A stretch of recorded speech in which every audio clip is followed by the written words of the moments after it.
I also have with us Ukrainian Member of Parliament Sophia Fedyna, who's live with me. Sophia, it's good to see you. I hope you're doing okay. Your city is under siege right now. You know better than anyone else what the situation is with, with that huge war convoy that is heading towards Kyiv. There is talk of a possible large assault. But I first want to ask you very quickly, Sophia, about what's happening in Kharkiv right now. I'm sure you've seen these images. Very disturbing image of a large missile attack on a big historic government building right next to Freedom Square in Kharkiv. Have you heard about this? Anything more you can tell us about this? Because it appears that Kharkiv is where the worst fighting is taking place. One of the worst fighting is taking place. Kharkiv is a native city of my mom, and my aunt and my sisters are there at this moment. They had to hide in the shelters. They're working in the hospital. But this rocket attack on the administrative building is something totally not normal, because this is civilian infrastructure. And there is no weapon. There is no possibility is somehow to influence the situations, just administration. But furthermore, yesterday the Kharkiv was attacked by multiple rocket launcher, and yesterday we've got many wounded and many killed civilian people by these rockets. I know that on many Indian televisions, Moscow Federation's representatives, they say that they have just a military peacekeeping operation. They do not attack civilian infrastructure. But I think now everyone can see what they do, how they lie. They just kill civilian people. Right now in Kiev, we have air alarm. People have to hide once again. And there are very heavy battles around Kiev, on the neighboring cities, especially Hostomel, Vorzel, Bucha. The fights are going on and everything is burning. These are civilian people that are being just attacked because we do not want to have Moscow Federation troops here. Unfortunately, yesterday on the General Assembly of the United Nations, the representative of Moscow Federation, he was telling about some aggressive Ukrainians. He was telling the perverted truths that Moscow has to enter Ukraine, just protect ourselves. We do not need any protection. We need Moscow Federation to back off, to take away troops. Do you know that they are using prohibited bombs? They're using vacuum bombs over Ukraine. They're using, how it's called, I written a translation, multiple, they use cluster munition. These are bombs that are, after shelling, they turn into many small bombs. These are also prohibited. They use it in Ukraine right now. And actually, once again, a plea to the world.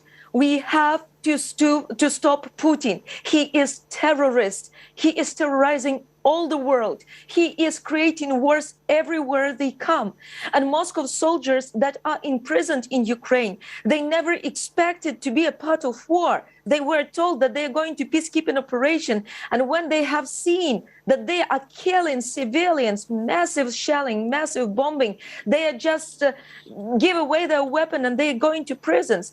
But unfortunately, Moscow is using rocket launchers. They are using the special aircrafts bombing the cities, and it's not so easy to stop them by ourselves. But people are in total resistance. No one wants Moscow to be here, and we'll fight for our country. We'll fight for peace. Sorry for emotions. Sophia, you don't have to be sorry about any emotions. We feel exactly what you're feeling right now. Please feel free to speak as you are here on India Today, because we will not censor what is going on. We are choosing between the different kinds of misinformation that are coming out, and you cannot see our television screen right now, but right now on my television screen is the picture that you were talking about right now, that missile attack on a defenseless government building in the heart of Kharkiv. You said your mother is from the city of Kharkiv. You have family, relatives, friends over there. Have you heard from them? Because this is devastating. A missile attack on a government building is completely the opposite of what we've been hearing about so far. I've heard from them 2 hours ago, before the new attack started. Now I cannot reach them, and actually I know if they are working saving people. They're doing this 8 years in a row. But I think the problem is that everyone in Ukraine has relatives in different cities that are being right now under attack. And we cannot escape from Ukraine. We know that there are some women and children are going out to Ukraine, but all the men are taking back to protect the country. Right now, I've got a lot of soldiers I took care of from 2014 who returned from abroad and without having any official paper. They are going to war zone to continue their fight that they started in 2014. What is really important for Indian citizens to understand, Ukraine was a peaceful country, always. We have never attacked anyone.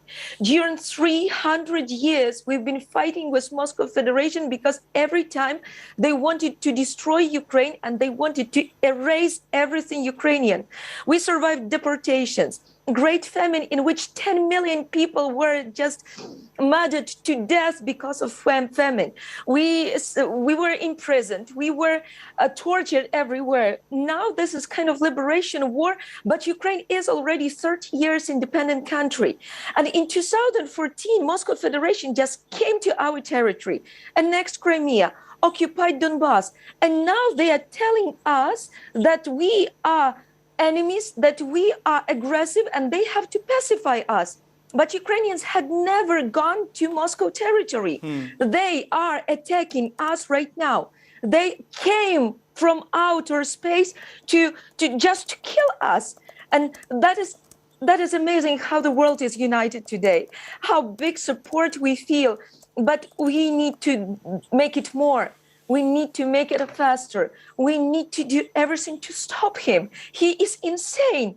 And as I know, yesterday on American presidential level, there was a discussion about mental health of Putin, because normal, adequate person cannot do an order to shell innocent people. Sophia, the city you're in right now, we've spoken about Kharkiv. We've spoken about, what's happening in different other parts of Ukraine. Let's come to Kyiv now, where you are right now. I assume you are in Kyiv right now. You're a member of parliament. The president of your country is also said to be in Kyiv right now. The peace talks that happened yesterday, I don't think anybody had very much hope from them. And anyway, they haven't really gone anywhere.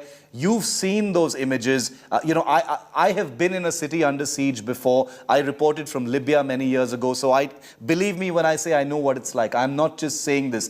I know it's scary and I know the emotions you're feeling right now, Sophia. My question to you is, you've seen those images of that huge war convoy. We understand it's about 64 kilometers long, of tanks and trucks that are heading towards Kyiv from the north. Is it a situation where you and other people in Kyiv are wondering when this big assault is going to happen? The first thing, right now I'm not in Kyiv, I'm in Lviv. I came here for several days. Yes. Lviv is nearby the Polish border. Yes. Because yesterday my husband left to the war and I came here to help him to gather all the stuff. He went to the south of Ukraine, where it's one of the hardest situations as well. The Moscow airborne forces are attacking the south of the country. They occupied several cities there. So the airborne forces of Ukraine from my city, they left there to help to liberate that from the Moscovian troops. I think that in a day I returned to Kyiv, trying to help there as well and working as a parliamentarian. But I have to say that in Lviv right now, all the embassies were evacuated to Lviv, and me and my colleagues are working here with international partners to help them with the full picture of understanding what is going on in the country and what we can do together to stop Putin.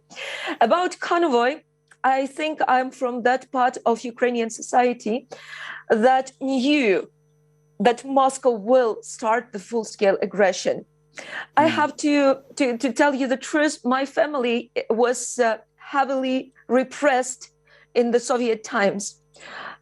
Mostly all my mother's family from Kharkiv, They starved to death because of Stalin great famine policy. When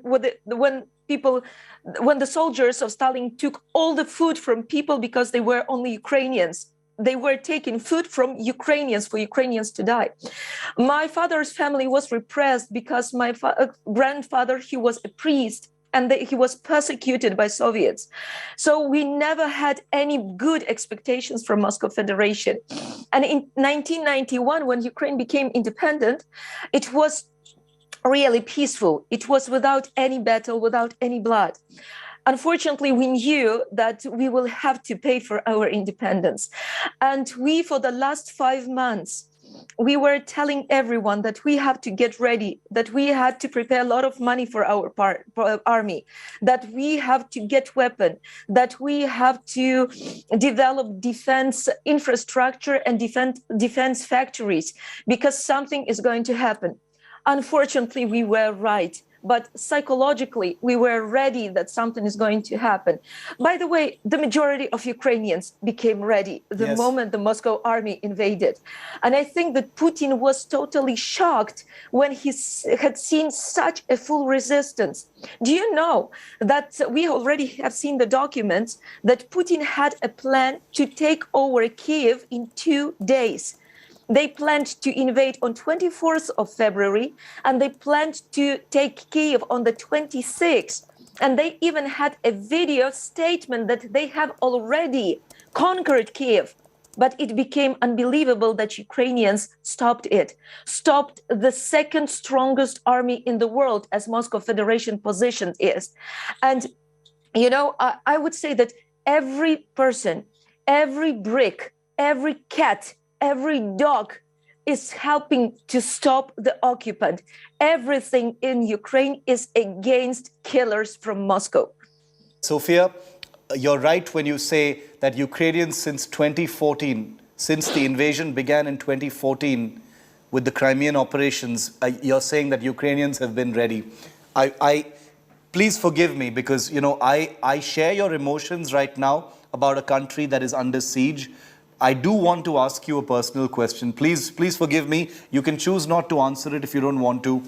But your husband is in the military. You said that you've gone to Lviv to help him prepare for this war. I'm sure there are hundreds, if not thousands, of men and women who have spouses or partners who are in the military right now. So what you have been doing in Lviv is actually something that thousands of people in Ukraine have been doing as well.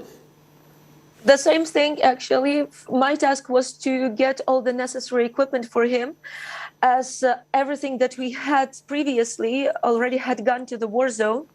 And we're working with our international partners, especially with amazing country of Poland, who are helping us to transform ammunition, bulletproof vests, helmets, tablets, all the necessary technical equipment for the soldiers to help them to survive. So we were helping to take this through the border, and we were supplying to the army. Then here in Lviv, we have very big volunteer center that is together with our authorities, but this is thousands and thousands of volunteers that are gathering food, that are gathering equipment, that are gathering medication, medical aid.